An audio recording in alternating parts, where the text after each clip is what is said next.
See it moving around. Hey everybody, and welcome back to Over Easy Farm and part 2 of our mini series on incubating and hatching chicken eggs. Part 2 is going to cover the candling. It's actually not scary at all, though. It's pretty cool. We're going to check our eggs today to see if we have any growth on the inside. If there's absolutely no signs of growth, we're going to go ahead and pull them. This is kind of a crapshoot today because this is the first time we're hatching eggs from this specific set of breeders that we have. It's black Australorp eggs.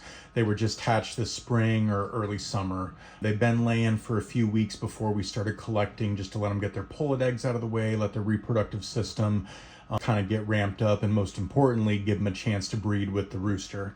If you guys haven't seen part 1 yet, please go check it out. It has to do with selecting your eggs, setting up your incubator, and setting your eggs, and initiating the incubation process. We're gonna go ahead and candle today. Today's day 10.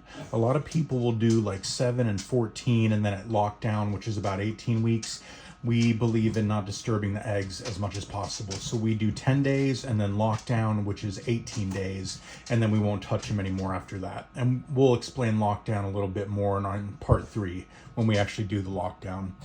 So let's go ahead and just jump right into it, guys. But don't forget to check out our beacons page. The link is in our bio. It's got links to all 3 of our social platforms. It also has links to our preferred items through Amazon that we've already tested here for you. Let's go ahead and get to candling. All right, so we did our first take with the candling light built in to the Nurture Rate 360. Didn't go too great. I mean, it worked, but we really prefer this that we've been using for a long time. Incubrate. We'll put a link in our beacons page, so check it out. You are going to lose heat and humidity when you take this lid off. It's inevitable.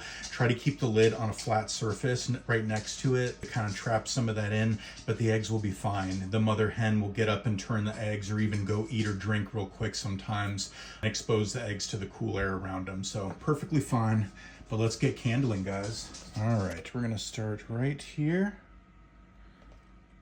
You guys can see how dark it is.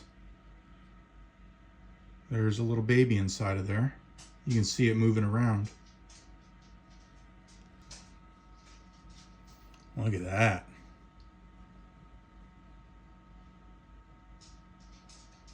You can see that movement.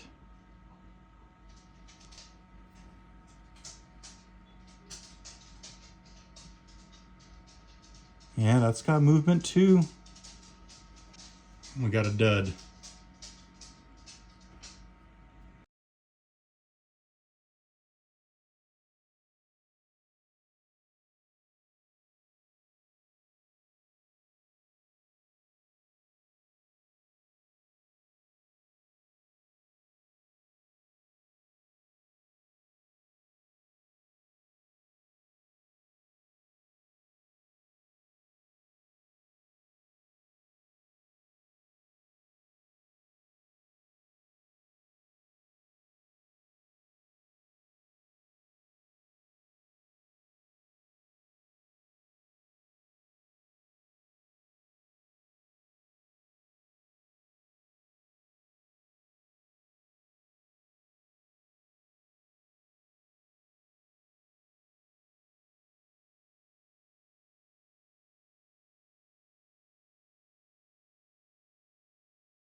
Well, all right, everybody, the tally is in, and we have 4 that were definitely duds that we pulled out.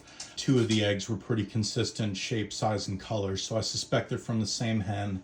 I had 1 silky egg that wasn't good, but under the light I saw some striations and spotting in the shell, which if I would have looked at ahead of time would have probably not chosen that egg, but they only laid me 3 eggs anyway, so it was worth a try. We've got, it's a 22 egger, so we have 18 eggs remaining. There were 3 or 4 that were questionable, but I couldn't confidently say there was nothing living and growing inside of there, and it didn't have a rotten smell to it.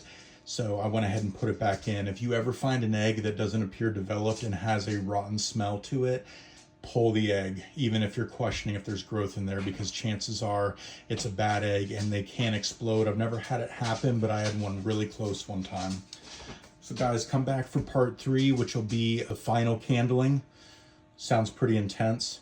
And lockdown, which also sounds pretty intense. And we'll go ahead and explain that in more detail for you. Then we'll also go ahead and do the final part, which will be hatching day. We'll also be live streaming that, so definitely come back for that. Don't forget to hit that like, share, and subscribe button, and we'll see you guys next time.